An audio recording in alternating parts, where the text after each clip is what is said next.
Okay, you have people going missing.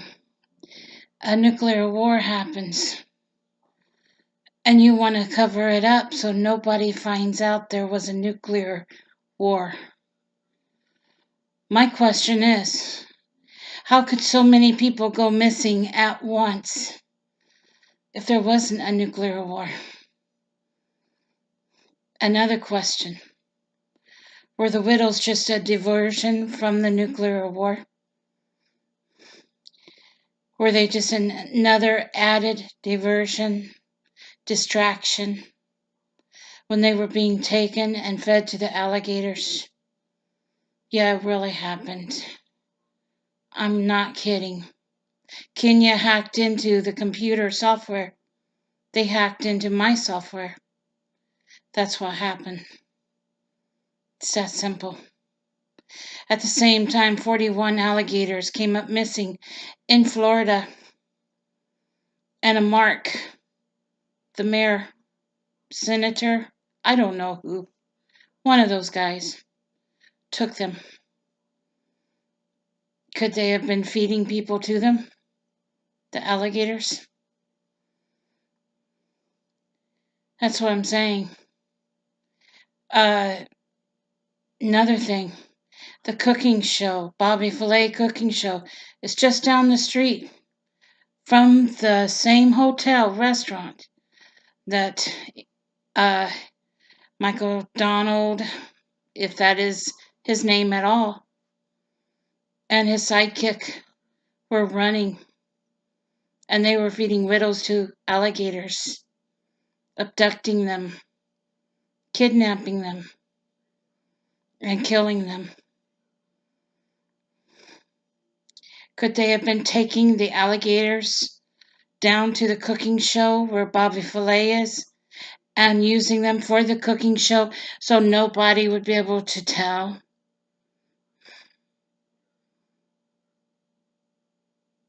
Do you know, it makes me wonder a whole lot.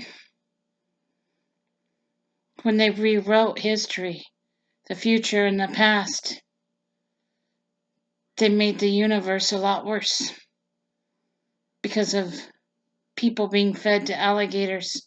It's called Ceremony of the Heart. Google it and you'll find out all about it. It's where they take the heart out of the person, they feed them to the alligator, then they eat the heart because they get energy out of the heart. As sickening as that is, it's true. That's what they do.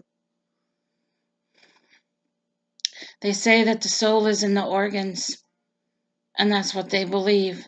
And they believe they get energy out of that particular organ. Now, honey, that's what these people do. That's how sick they are. And they're from Europe, Egypt.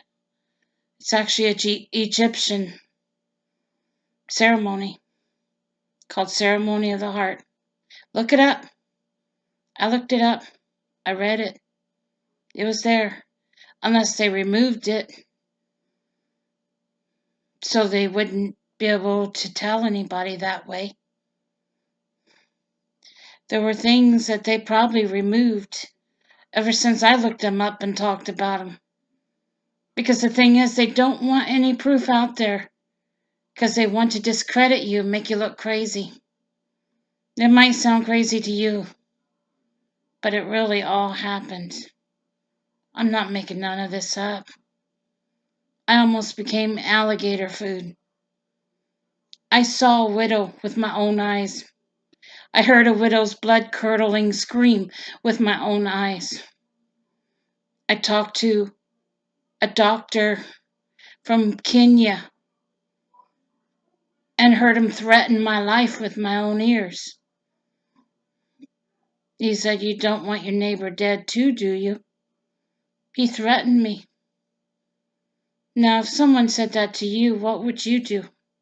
What would you think? Another thing, the houses are in bad repair. The foundation has been shook to the core. Now, the problem is, when houses sit that long, they don't shake from the foundation up. And that doesn't cause that kind of damage. That damage had to be caused by a nuclear war. Yeah, they did a good job covering too much up, maybe. And they still are. But you know what? The truth has a way of digging itself up. And eventually they're going to find out that all this is true. As crazy as it sounds, I had a dream when I was younger. I dreamed, and after I had this dream after I read Revelation. It wasn't my imagination playing tricks on me either. I dreamed that I was at church camp. I crawled out on the landing on the stairs. The stairs were all melted. They were these bars going here and there, and they were all melted and twisted like they'd been in a nuclear war. And then there was a planet on the ground which was red. So evidently, the red planet may have been Nibiru. I don't know. I don't know what it represented. It probably represented the new planet that's being born. But the stairs were all twisted, just like a nuclear war. That's what I saw in my dream. I was just a kid. God was trying to reveal even to me back then. And now it's making so much sense. It's about today. About this time. I'd been seeing a nuclear warhead on my hand, and no, it wasn't my imagination. God put it there for me to see. He was trying to tell me there was a nuclear war, yes, and they were covering it up. I don't know what to tell you. I don't know why we've been lied to. I don't know why they're trying to cover things up. But the truth's going to come out. And I can't wait till it does. Take care. God bless. Have a good day. Bye now.